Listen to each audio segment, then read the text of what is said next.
Hello friends, welcome to ISS platform. आज है 14 नवंबर और 14 नवंबर करेंगे हम current affair from Hindu, Indian Express और पीआईबी। चलो वीडियो स्टार्ट करते हैं विदाउट वेस्टिंग अवर टाइम।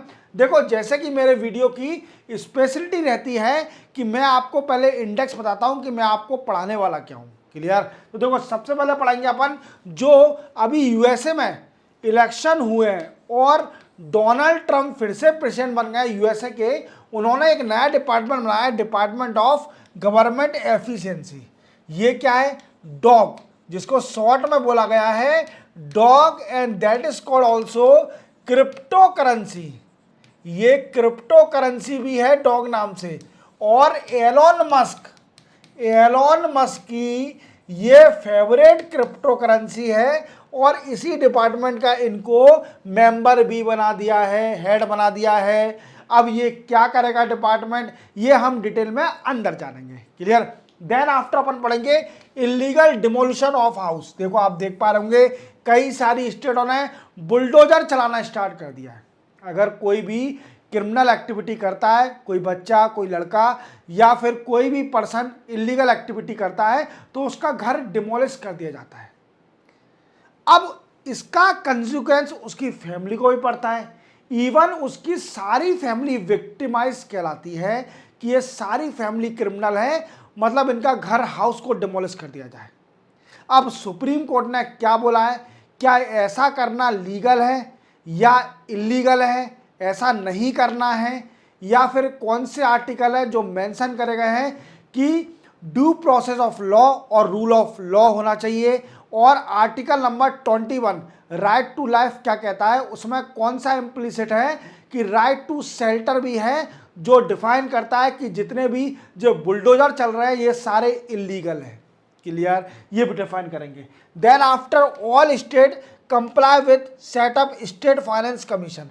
देखो क्या है कि आपको मालूम है 73rd कॉन्स्टिट्यूशन अमेंडमेंट एक्ट हुआ था 1992 में, जिसमें क्या था कि 3 टायर पंचायत सेटअप करी गई थी और उसको कॉन्स्टिट्यूशनल स्टेटस दे दिया था।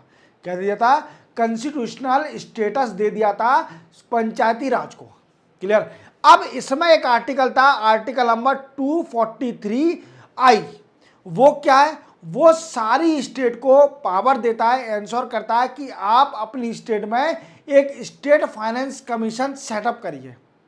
अब ये स्टेट फाइनेंस कमीशन का काम क्या है? क्यों रिपोर्ट आई थी 15 फाइनेंस कमीशन, जो सेंटर का 15 फाइनेंस कमीशन है, उसने रिपोर्ट में बोला कि सारी स्टेट को स्टेट फाइनेंस कमीशन सेटअप करना पड़ेगा। और क्या रीजन है, क्यों कंप्लाई करवा रहे हैं सारी स्टेट से स्टेट फाइनेंस कमीशन को सेटअप करने के लिए। क्लियर? देन आफ्टर हम जानेंगे इंडिया और यूएसए के इंडिया ओशियन डायलॉग क्या है। क्लियर? ये भी जानेंगे। चलते हैं, वीडियो स्टार्ट करते हैं। सबसे पहले हैं, देखो ये है विवेक रामास्वामी। विवेक रामास्वामी। क्लियर? और ये हैं, इनको तो बच्चा बच्चा जानता होगा, ये है एलोन मस्क। और इनको पृथ्वी का पर्सन नहीं बोला जाता, ये कोई दिमाग का प्लेनेट लेके आए हैं, दूसरे प्लेनेट से आए हैं। क्लियर? ऐसा बोला जाता है, हालांकि ये ऑफिशियल नहीं है, अनऑफिशियल बता रहा हूं मैं। क्लियर? अब क्या है, एक डोनाल्ड ट्रंप, जैसे आप जानते हो कि डोनाल्ड ट्रंप यूएसए के प्रेसिडेंट बन गए हैं। क्लियर? डोनाल्ड ट्रंप यूएसए के प्रेसिडेंट बन गए। अब ये बनने के साथ इन्होंने क्या किया है, एक नया डिपार्टमेंट बनाया है, डिपार्टमेंट ऑफ गवर्नमेंट एफिशिएंसी। क्या बनाया है? डिपार्टमेंट ऑफ गवर्नमेंट एफिशिएंसी, और डॉग हम शॉर्ट में बोलते हैं। अब इसका काम क्या होगा? तो इसका काम होगा डिपार्टमेंट का कि ये रिकमेंड करेगा, रिकमेंड टू व्हाइट हाउस को रिकमेंड करेगा रिलेटेड टू स्ट्रक्चरल रिफॉर्म। क्या करेगा? स्ट्रक्चरल रिफॉर्म के लिए व्हाइट हाउस को रिकमेंड करेगा। स्ट्रक्चरल रिफॉर्म क्या है कि ब्यूरोक्रेसी जानते हो आप, ब्यूरोक्रेट्स के रिफॉर्म और उनकी एफिशिएंसी को एनहांस करने के लिए ब्यूरोक्रेसी की रिफॉर्म की एनहांस करने के लिए, उनकी एफिशिएंसी को एनहांस करने के लिए ये रिकमेंड करेगा डिपार्टमेंट। अब इस डिपार्टमेंट का हेड किसको बना दिया है?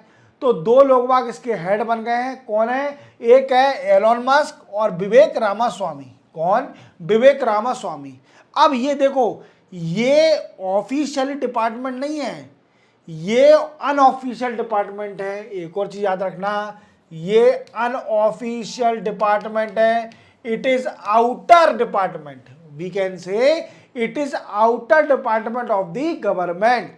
It is outer department of the government. Clear? याद रखोगे। और एक और चीज याद रखना, इसमें एक और एंजॉय की बात है कि जो शॉर्ट फॉर्म है ना डॉग, ये क्रिप्टो करेंसी आती है। क्या है? एक ऐसी क्रिप्टो करेंसी आती है, जैसे अगर आप नहीं जानते क्रिप्टो करेंसी के बारे में तो आपने बिटकॉइन सुना होगा। क्या सुना होगा? बिटकॉइन आपने सुना होगा कि बिटकॉइन क्या है? एक क्रिप्टो करेंसी है। क्लियर? ऐसे ही कई सारी क्रिप्टो करेंसी आ गई है मार्केट में। एक इसमें से डॉग क्रिप्टो करेंसी है जो कि एलोन मस्क की फेवरेट है। एलोन मस्क की फेवरेट करेंसी है crypto currency, dog crypto currency. तो एलोन मस्क के फेवरेट से भी एक डिपार्टमेंट भी बन गया, डिपार्टमेंट ऑफ गवर्नमेंट एफिशिएंसी। और इसका मेन काम क्या होगा कि जो गवर्नमेंट के एम्प्लॉय हैं, ऑफिशियल हैं, ब्यूरोक्रेट्स हैं, उनकी एफिशिएंसी को एनहांस करना। इसलिए ये डिपार्टमेंट रिकमेंड करेगा व्हाइट हाउस को कि how to enhance the efficiency of the bureaucrats. और ये department outer of the government department है, ऑफिशियल डिपार्टमेंट नहीं है। ये डिपार्टमेंट पहली बार सेटअप हुआ है और डोनाल्ड ट्रंप ने सेटअप किया है। तो याद रखोगे, सिंपल सी न्यूज थी, याद रखना। क्लियर? चलते हैं अपन नेक्स्ट न्यूज पर। यह बड़ी इंपॉर्टेंट न्यूज है। क्या है कि आपने कई बार सुना होगा और कई बार न्यूज चैनल में देखा भी होगा कि कई सारी स्टेट क्या कर रही है कि अगर कोई भी पर्सन इलीगल एक्टिविटी करता है या क्रिमिनल एक्टिविटी करता है तो उसके घर को डिमोलिश कर दिया जाता है। वीकेंड से उसके घर को बुलडोजर चला दी जाती है, जिससे क्या होता है कि उसका घर टूट जाता है। इवन वो पर्सन तो क्रिमिनल है ही, उसकी पूरी फैमिली क्रिमिनलाइज कहलाती है। उसके पेरेंट्स, इवन उसके पेरेंट्स ने कोई गलती नहीं की है, वो भी रोड पे आ जाते हैं। तो ये चीज गलत है, इस चीज को नहीं करना चाहिए। और इस चीज का कई लोग मजाक हंसी भी उड़ाते हैं। आप देखिए टीवी पर जब कोई एक्टिविटी होती है ऐसी, तो कई सारे बड़े खुश होते हैं कि हाँ इनके साथ ऐसा ही होना चाहिए। बट उनकी पूरी फैमिली को देखो ना, आप उस अकेले पर्सन को क्यों देख रहे हो? हमारे इंडिया में कानून है, रूल ऑफ लॉ है, हर चीज है, जेल है। आप उसको जेल कड़ी सजा दीजिए ना, आप उसको कैपिटल पनिशमेंट दीजिए, आप उसको लाइफ इम्प्रिजमेंट दीजिए। क्लियर? पर उसके पेरेंट्स को क्यों सजा दे रहे हैं? उसके घर को क्यों तोड़ रहे हैं? उसके पेरेंट्स, उसके भाई बहन जो भी होंगे, जो नॉन क्रिमिनल हैं, जो नहीं क्रिमिनल हैं, उनको भी सजा क्यों दी जा रही है? उनको रोड पर क्यों दिलाया जा रहा है? तो यही हम समझेंगे इस वीडियो में कि सुप्रीम कोर्ट ने क्या बोला इस डिमोलिशन ऑफ हाउस को, जो कि बुलडोजर चलाई जा रही है कई सारी स्टेट में। क्लियर? अब क्या है, सुप्रीम कोर्ट में यह मामला गया। अब सुप्रीम कोर्ट ने क्या किया, सबसे पहले कुछ बातें समझाई। पहले तो स्टेट को कुछ बातें समझाई। पहले एक बात बोली कि जो आप बुलडोजर चला रहे हो और इलीगली तरीके से डिमोलिश कर रहे हो हाउस का, वो एक तरीके से आप रूल ऑफ लॉ को तोड़ रहे हो। क्या कर रहे हो? ब्रेक कर रहे हो रूल ऑफ लॉ को और ड्यू प्रोसेस को। क्लियर? वॉयलेट कर रहे हो और आप आर्बिट्ररी एक डिसीजन ले रहे हो। क्लियर? और एग्जीक्यूटिव जो होता है हमारे इंडिया में क्या है, separation of power among executive, legislature and judiciary. अब देखो लेजिस्लेचर का काम क्या है? लेजिस्लेचर का काम है कि लॉ बनाना, लॉ को बनाना। क्लियर? एग्जीक्यूटिव का काम क्या है? लॉ को एग्जीक्यूट करना। क्या करना? लॉ को एग्जीक्यूट करना। और जुडिशरी काम क्या है? कि अपन को ऑर्डर देना, रूल ऑफ लॉ को फॉलो करना। वी कैन से हमारे इंडिया में हर चीज जुडिशरी जज करेगा, चीजों को डिसीजन देगा। अगर कोई भी इलीगल एक्टिविटी हो रहा है तो क्रिमिनलाइज करने का काम किसका है? जज का है। जज का है आइडेंटिफाई करना। जुडिशरी काम क्या है? कि आइडेंटिफाई करना और एंश्योर करना justice in India. We can say ensure justice in India. तो आप समझ रहे होंगे कि तीनों बॉडी का अलग अलग काम है, तीनों बॉडी का अलग अलग काम है। अब यही काम एग्जीक्यूटिव क्या करेगी? जुडिशरी काम करेगी।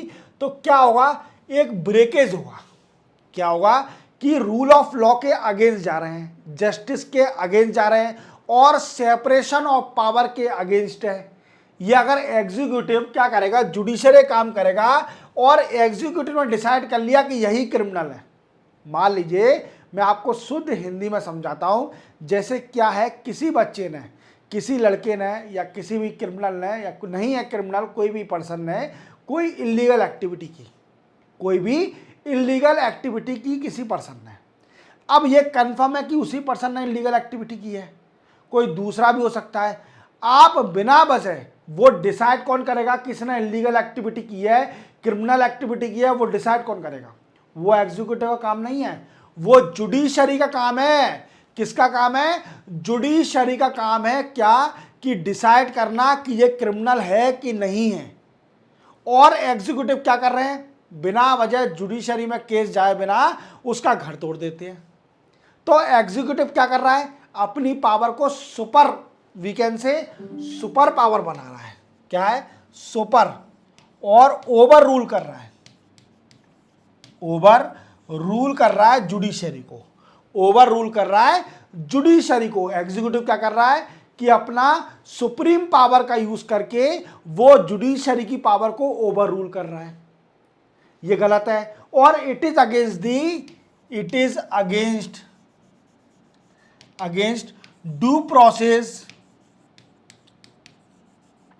और rule of law, rule of law. Clear? Clear? अब समझते अपन कि ये तो सुप्रीम कोर्ट ने बोल दिया। अब सुप्रीम कोर्ट ने कौन कौन से आर्टिकल दिखाए इनको कि ऐसा नहीं होना चाहिए। तो देखो, सबसे पहले सुप्रीम कोर्ट ने बोला कि आर्टिकल नंबर 21 देखिए आप। आर्टिकल नंबर 21 क्या कहता है? Right to life, right to life कहता है आर्टिकल नंबर 21। और अगर इसमें देखा जाए तो इम्प्लीसिट मेंशन करा गया है राइट टू शेल्टर। क्या मेंशन करा गया है? Right to shelter, right to shelter. Clear? तो क्या है? हर किसी का राइट है कि वो अपने घर में रह सकता है, अपने घर में रह सकता है। पर एग्जीक्यूटिव की पावर नहीं है कि वो किसी का भी मकान तोड़ दे। इवन जुडिशरी ने बोला कि ये पावर तो हमारे पास भी नहीं है। इवन अगर हम ऑर्डर दे भी दिया किसी का हाउस डिमोलिश करने का, तो उसको भी मौका मिलना चाहिए कि वो चैलेंज कर सके हमारे ऑर्डर को। जो आर्टिकल नंबर 41, 42 क्या कहता है? आर्टिकल नंबर 142 कहता है कि it provide power to court और सुप्रीम कोर्ट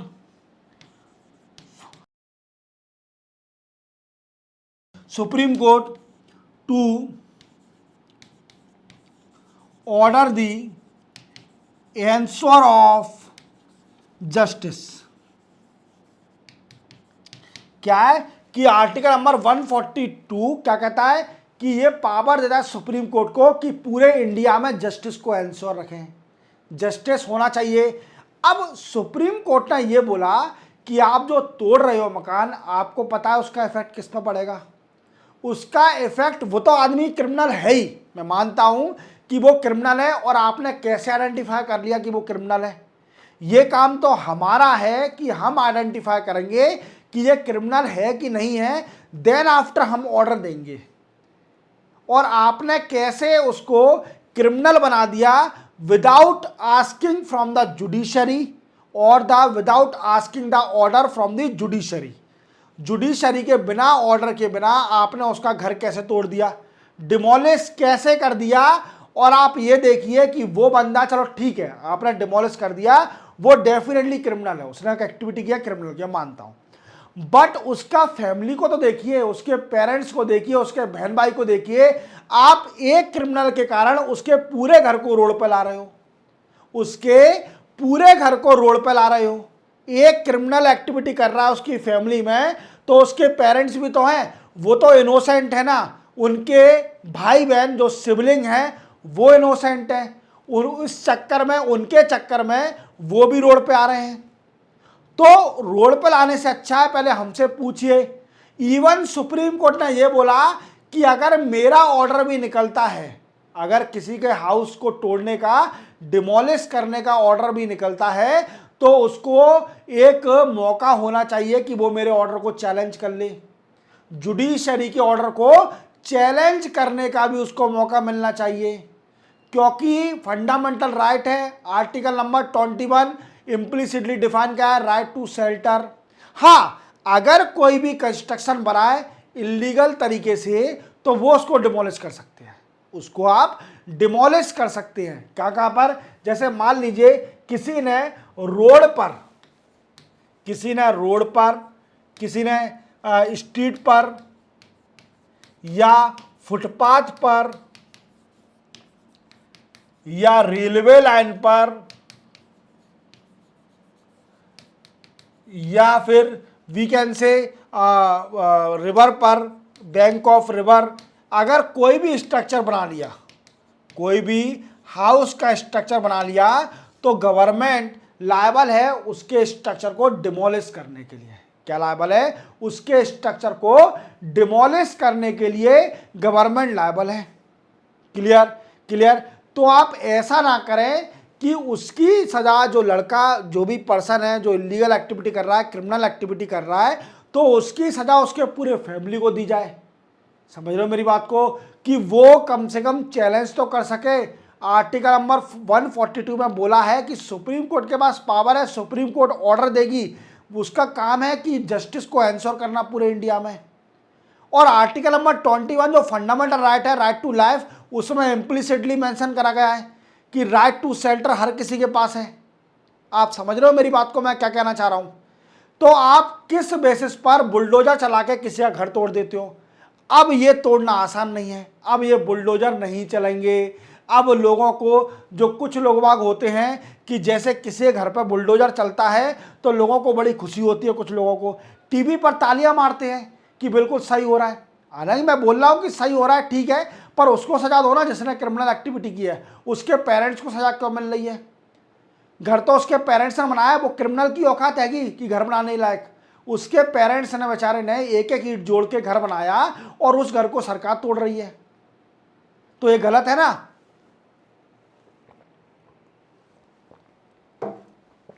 अगर वही लड़का घर बनाने की औकात होती उसकी, तो वो क्रिमिनल एक्टिविटी करता ही क्यों? क्रिमिनलों की कभी औकात होती है घर बनाने की? उनकी कोई वैल्यू है? कोई वैल्यू नहीं है। वो क्रिमिनल इसलिए है क्योंकि वो फेल है। अगर वो पास होते, अपनी लाइफ को अगर जी रहे होते सही से, तो वो क्रिमिनल ही क्यों होते? समझ रहे हो मेरी बात को? आप इतना समझ में आ गया पूरी तरह। चलते अपन नेक्स्ट न्यूज पर। नेक्स्ट है all state comply with setup of state finance commission. देखो क्या हुआ था कि 73rd कॉन्स्टिट्यूशन अमेंडमेंट 1992, क्या हुआ था कि 73rd कॉन्स्टिट्यूशन अमेंडमेंट 1992 में क्या हुआ था कि पंचायती राज को कॉन्स्टिट्यूशनल स्टेटस दे दिया। क्या दे दिया? Constitutional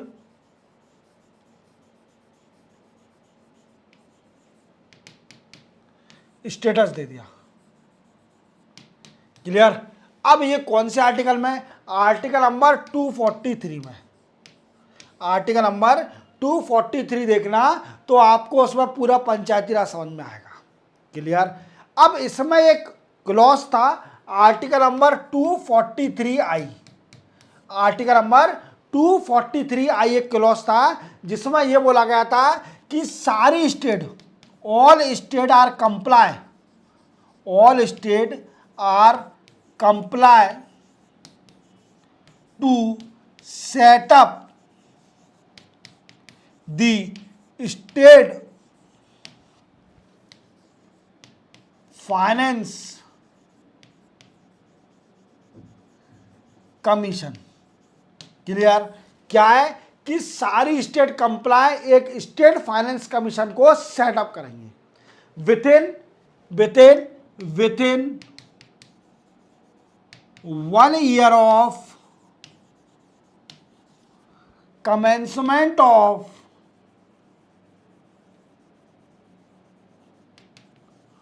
seventy-third constitution amendment.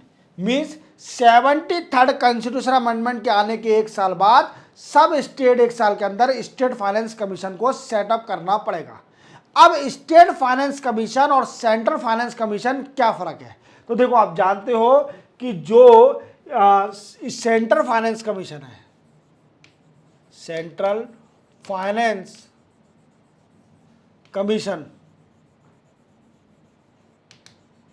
Clear, ये क्या करती है? इसका काम क्या है?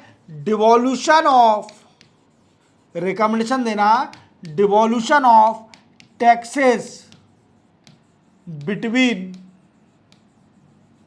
Centre and state. क्या है? Devolution of taxes between centre and state. It is a work of the central finance commission. Clear? Clear, समझ गए? और स्टेट फाइनेंस कमीशन का काम क्या होगा? स्टेट फाइनेंस कमीशन का काम क्या होगा? जो कि मेंशन करी गई है आर्टिकल नंबर 243I। किसमें? आर्टिकल नंबर 243I में मेंशन करा गया है स्टेट फाइनेंस कमीशन को।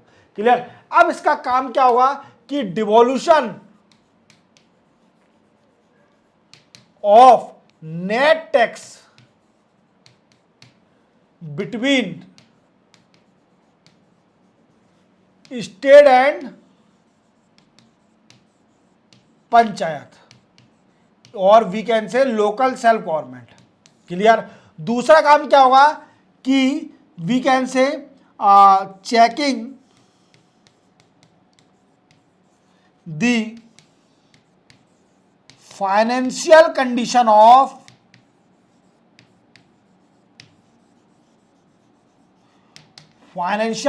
ऑफ पंचायती राज।